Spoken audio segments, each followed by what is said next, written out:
La ONU, integrada actualmente por 193 estados soberanos, mantiene desde hace años un listado de 17 territorios considerados como no autónomos, es decir, dependen en última instancia de un estado soberano.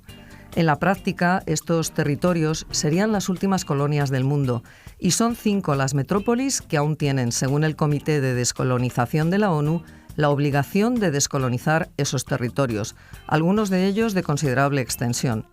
Nos acompañan hoy en el estudio para hablarnos de este tema Julio López Davalillo y Francisco Morales. Los dos son profesores de Geopolítica en la UNED.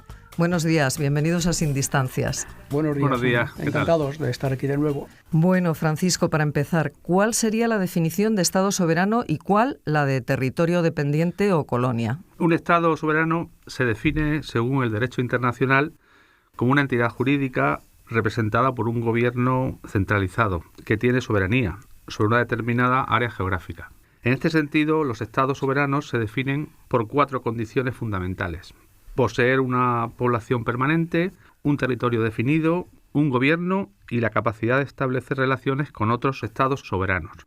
También se considera que un estado soberano no depende ni está sometido a cualquier otro estado o poder político superior. Pues bien, en este sentido, los territorios dependientes y colonias carecen de autonomía y soberanía plena sobre sus territorios, ya que lo han otorgado o se lo han arrebatado un Estado más grande y poderoso. En estos casos, estos territorios funcionan como satélites del principal, acatando sus leyes y obteniendo a cambio ciertos beneficios, aunque no puede suscribir tratados internacionales en igualdad de condiciones o establecer relaciones diplomáticas plenas con otros estados soberanos. Julio, ¿cuál es el origen histórico de estos territorios pendientes de descolonizar? Pues mira, el origen hay que buscarlo en el largo proceso histórico de la colonización europea de ultramar. Un largo proceso que comenzó en el siglo XVI de la mano de España y de Portugal y se intensificó de forma extraordinaria en el siglo XIX por la industrialización, el crecimiento exponencial de la población de las nuevas metrópolis, entiéndase Francia, Gran Bretaña, Países Bajos, Bélgica, Italia, Alemania, por la demanda de materias primas, por la revolución de los transportes, señaladamente el ferrocarril y el marítimo, y por la irrupción del vapor. Así las cosas, al finalizar la Segunda Guerra Mundial, resultó que algo así como una cuarta parte de la superficie del globo estaba en manos de una serie de países como los antes señalados. Sin ir más lejos, prácticamente todo el continente africano estaba compuesto de colonias, protectorados o mandatos europeos, lo mismo que el sur y sudeste de Asia, Insulindia, lo que actualmente son Indonesia, Filipinas y parte de Malasia, y prácticamente toda Oceanía. Bueno, pero tras el final de la Segunda Guerra Mundial parece que se produjo un cambio de tendencia y se inició un proceso descolonizador acelerado. Y ya hacia 1960 el número de estados soberanos en el mundo se había multiplicado por 2, ¿no? En efecto, pero por diversas circunstancias. Las anteriores potencias coloniales retuvieron entre sus uñas, si se me permite el símil, algunos enclaves y territorios, bien por su valor estratégico, por constituirse en paraísos fiscales, por sus recursos, como bases militares o puertos de apoyo para sus armadas, etc.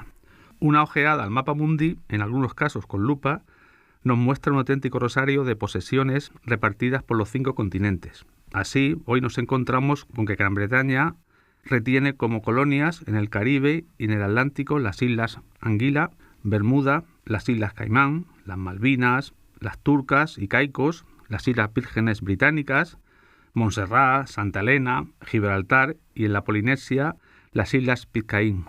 Francia, por su parte, mantiene 2, Nueva Caledonia en la Melanesia y Polinesia Francesa. Estados Unidos mantiene dependientes territorios como las Islas Vírgenes estadounidenses en el Caribe o Guam y la Samoa Americana en el Pacífico. Nueva Zelanda tiene por descolonizar las Islas Tokelau y tenemos también el caso del Sáhara Occidental, que aunque formalmente sigue siendo responsabilidad de España, desde hace décadas se encuentra ocupado por Marruecos. Julio, y teniendo en cuenta que es la ONU quien aboga por la descolonización de estos territorios, ¿qué instancia de esta organización vela por que se culmine el proceso descolonizador? Pues quien vigila este proceso es el denominado Comité de Descolonización de la ONU. Este organismo actualiza periódicamente la lista de territorios pendientes de descolonización según la situación de estos territorios, los vigentes o aquellos nuevos que pudieran surgir por cualquier razón. En este sentido hay que decir que las razones por las que un territorio puede estar en esta lista son diversas: no haber obtenido la opción de ejercer su derecho a la autodeterminación, no tener un encaje territorial dentro del Estado del que forma parte, similar al del resto de los territorios del mismo, o bien sufrir una grave opresión o explotación por parte de la metrópoli. Digamos que la lógica que existe tras estas demandas es el inconcluso proceso de descolonización iniciado por la ONU tras la Segunda Guerra Mundial mediante la resolución 1514 del año 1960.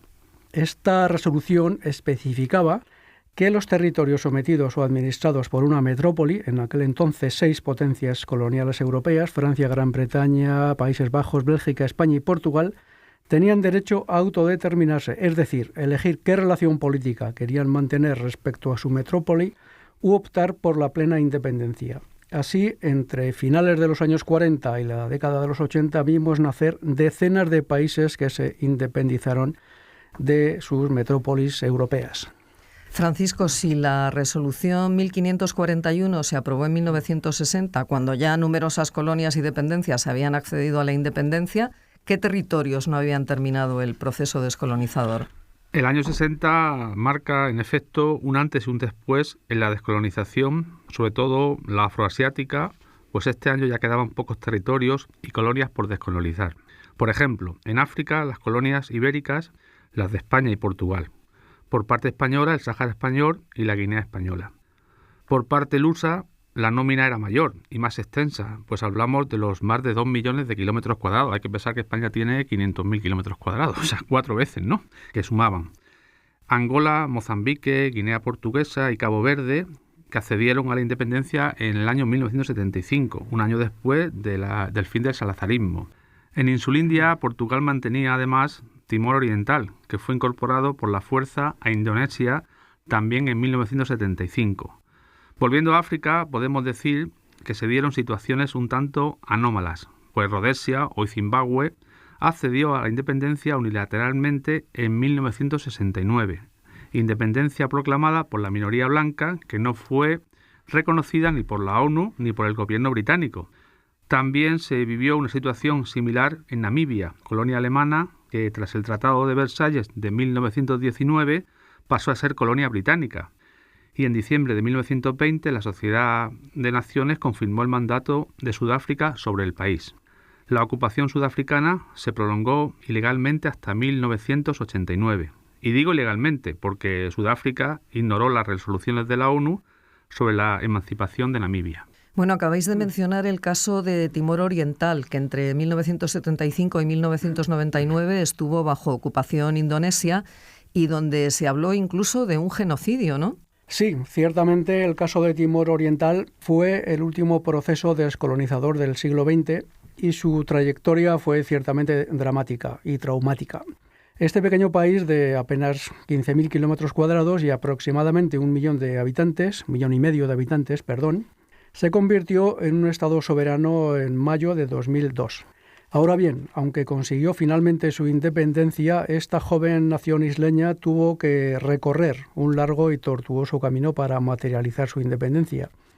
En el año 1975, la potencia administradora, Portugal, reconoció su derecho a la libre determinación. A partir de ese momento, todo parecía avanzar en la dirección marcada por la ONU para casos de descolonización. Las nuevas autoridades portuguesas, tras el cambio de régimen que produjo la Revolución de los Claveles de 1974, aprobaron una ley que preveía un gobierno de transición en Timor Oriental, se prepararía el terreno para la elección de una asamblea legislativa en el año 1976 y la terminación definitiva de la soberanía portuguesa sobre el territorio. Claro, sin embargo, como hemos comentado, las tropas indonesias ocuparon el territorio en diciembre de 1975, invasión inmediatamente condenada por Portugal y por la propia ONU a través de la resolución 384 y otras posteriores, pero la ocupación indonesia se prolongó hasta finales de los 90. Bueno, ¿y qué fue lo que ocurrió después? Pues que Portugal mantuvo una firme y sostenida denuncia de esta situación, pues seguía siendo la potencia administradora del territorio.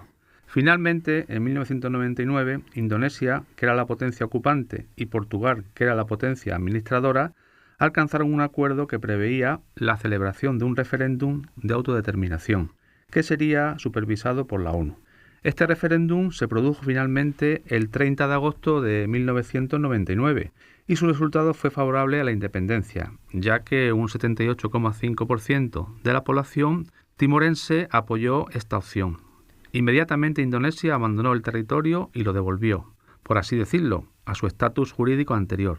Portugal, en tanto que potencia administradora, transfirió sus poderes a la ONU, que procedió a administrar provisionalmente el territorio hasta su independencia definitiva.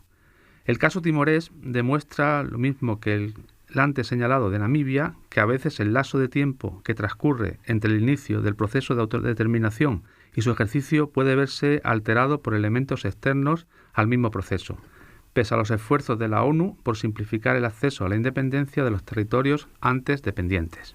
Bueno, habladme ahora de esos otros territorios que no han sido definidos formalmente por la ONU como colonias, pero que tampoco son estados o territorios soberanos, aunque dispongan de muchas prerrogativas. Pues sí, en efecto, hay una serie de territorios ultramarinos respecto a la metrópoli administradora que, sin ser efectivamente formalmente colonias, como mencionas, pues tampoco forman parte territorialmente de la metrópoli. Por su gran extensión me quiero referir en primer lugar a la isla de Groenlandia, que es una dependencia danesa, definida como mancomunidad de la corona. Tiene Groenlandia 2,5 millones de kilómetros cuadrados y unos 60.000 habitantes, y hay un potente movimiento independentista conocido como Siumut. Por ejemplo, podemos comparar el caso de Groenlandia con las Islas Hawái, que son uno de los 50 estados de los Estados Unidos, mientras que Groenlandia no forma parte de Dinamarca, ya que está vinculada a este país a través de la corona. En el otro extremo del mundo nos encontramos con el caso de Nueva Caledonia, situada en la Melanesia, en Oceanía. Es una posesión francesa denominada por la legislación de la metrópoli como colectividad territorial. Nueva Caledonia tiene unos 19.000 kilómetros cuadrados y 270.000 habitantes y ha rechazado en los sucesivos referéndums de autodeterminación, el último del 2021, la opción de la independencia. Sin salir de Oceanía, la Polinesia francesa y las islas de Wales y Futuna, que también son francesas, son colectividades de ultramar, es decir, tienen algo menos de autonomía que Nueva Caledonia, pues esta isla, por el Acuerdo de Numea de 1998, obtuvo un estatus particular en el seno de la República Francesa. Francisco, ¿y qué podrías decirnos de este otro caso, bueno, las Malvinas? Es un tema espinoso, ¿eh? La cuestión de las Islas Malvinas es el litigio que Argentina y Gran Bretaña sostienen por la soberanía de estas islas. Fast Lands, en inglés, así como sus aguas territoriales, situadas en el Océano Atlántico suroccidental a unos 340 kilómetros de las costas de la Patagonia. Argentina reivindica las islas y exige la transferencia de soberanía, considerándolas parte integral e indivisible de su territorio. Mantiene que las heredó de España tras la emancipación ocurrida el 25 de mayo de 1810. El Reino Unido también reclama las islas, que ocupó en el 1833, aunque por otros motivos, entre los que se encuentra que cuando las ocupó no había población estable alguna. Como se recordará, Argentina ocupó por la fuerza las islas en la primavera de 1982, siendo recuperadas por la Armada Británica poco después. A criterio de las Naciones Unidas, se trata de un territorio en litigio que incluye en la lista de territorios no autónomos, bajo supervisión del Comité de Descolonización, como antes se mencionó. En la actualidad, el contencioso se encuentra en un punto muerto, aunque el 99% de sus habitantes, unos 3.000 en total, decidieron seguir bajo la administración británica, en un referéndum celebrado en 2013. Que Argentina no reconoce como legítimo. Julio, háblanos ahora de un caso que nos afecta directamente, el del Sáhara Occidental. ¿En qué situación se encuentra actualmente? Pues sí, es un asunto que nos afecta directamente y que sale periódicamente a relucir en los medios de comunicación y que ha venido condicionando, por no decir envenenando, las relaciones hispano-marroquíes. Aquí lo curioso del caso es que España sigue siendo, jurídicamente hablando, la potencia titular del territorio, pues en noviembre de 1975, por el Acuerdo Tripartito de Madrid, España cedió a Marruecos 2/3 y a Mauritania 1/3 de la administración del territorio, que no su soberanía. Retrocediendo un poco en el tiempo, la ONU ya dictaminó en 1960 que la entonces provincia española del Sáhara era una colonia, reconociendo su derecho a constituirse como país independiente bajo la denominación de Sáhara Occidental. Desde entonces, y nos colocamos en 1975, han ocurrido muchas cosas. En el año 1979, Mauritania renunció a su porción del Sáhara, que fue ocupada inmediatamente por Marruecos. Y entonces el Frente Polisario, con apoyo argelino, inició su guerra de liberación contra Marruecos, y este respondió construyendo una serie de muros defensivos, de tal manera que en la actualidad Marruecos ocupa aproximadamente el 75% del territorio, quedando el otro 25% restante administrado por la conocida como República Árabe Saharaui Democrática, la RASD. En la actualidad, el Sáhara Occidental sigue considerándose por la ONU un territorio no independiente, y pese a que más de 80 estados reconocen la legitimidad de la República Árabe Saharaui Democrática, entre los que no figura España, el acuerdo tripartito de Madrid no ha sido anulado, pese a que fuera rechazado, como hemos dicho, por Mauritania en 1979. Bueno, Francisco, otro caso que también nos toca de cerca, Gibraltar. ¿Qué podemos decir? Bueno, Clara, otro tema controvertido. Dejando aparte los sentimientos que cada uno de nosotros pueda tener sobre esta anomalía que ocurre en Europa, Gibraltar, como colonia, es uno de los territorios no autónomos bajo supervisión del Comité Especial de Descolonización de la ONU, al igual que los otros 16 casos más, a los que no hemos referido antes. Atendiendo al artículo 10 del Tratado de Utrecht, que menciona que la ciudad y castillos de Gibraltar, juntamente con su puerto, defensas y fortalezas, serían una propiedad a perpetuidad de la corona británica, debiendo ser ofrecido a España, en primer lugar, si alguna vez la corona británica renunciase, vendiera o enajenase dicha propiedad. En fin, esto es así de claro. Como el Peñón no forma parte del territorio metropolitano británico y nunca ha sido un Estado soberano, la descolonización solo tiene una salida, la reincorporación a España. Además, el istmo entre el propio Peñón y las fortificaciones españolas de entonces es para España territorio ocupado ilegítimamente, atendiéndonos a la interpretación del Tratado de Utrecht.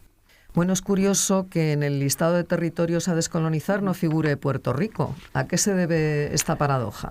Sí, en efecto es una especie de paradoja, dado que Puerto Rico tiene el estatuto de Estado libre asociado a los Estados Unidos.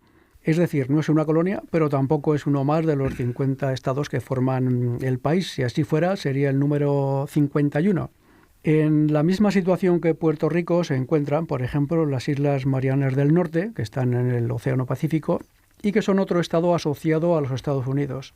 Respecto a Puerto Rico, podemos decir que fue posesión española hasta la Guerra Hispano-Estadounidense de 1898, cuando pasó a control estadounidense. En el año 1900, el gobierno y el Congreso norteamericano aprobó la Ley Foaker, que establecía un gobierno autónomo en la isla, formado por una asamblea elegida por los puertorriqueños y un gobernador, eso sí, nombrado por el presidente estadounidense.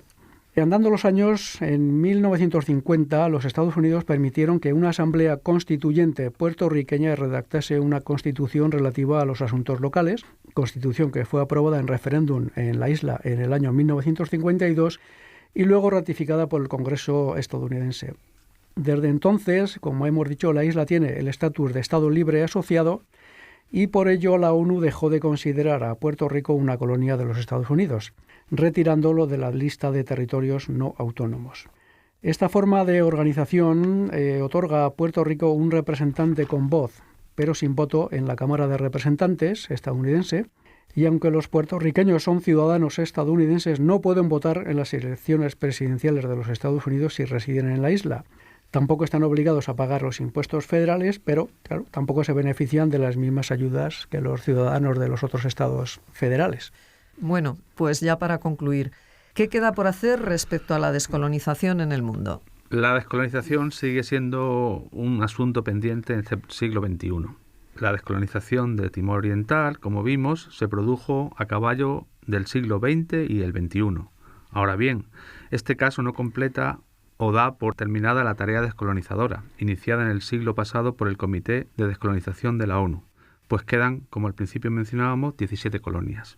La mayoría son islas de pequeña extensión y población, algunas alejadísimas de cualquier continente y cuya supervivencia como estados soberanos estaría comprometida precisamente por esa exigua extensión y población, de tal manera que se verían impedidas a seguir manteniendo una especie de cordón umbilical con su metrópoli.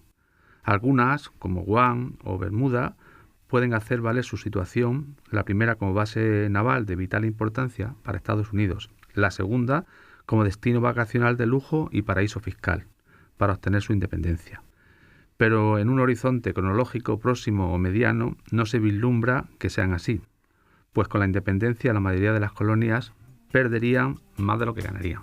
Bueno, pues hemos hecho un recorrido bastante completo por todos los territorios del mundo que aún no han sido descolonizados y por sus diferentes circunstancias. Julio López Avalillo y Francisco Morales Yago, profesores de Geopolítica en la UNED, muchas gracias por habernos acompañado esta mañana en Sin Distancias. Muchas gracias a vosotros. A vosotros, muchas gracias.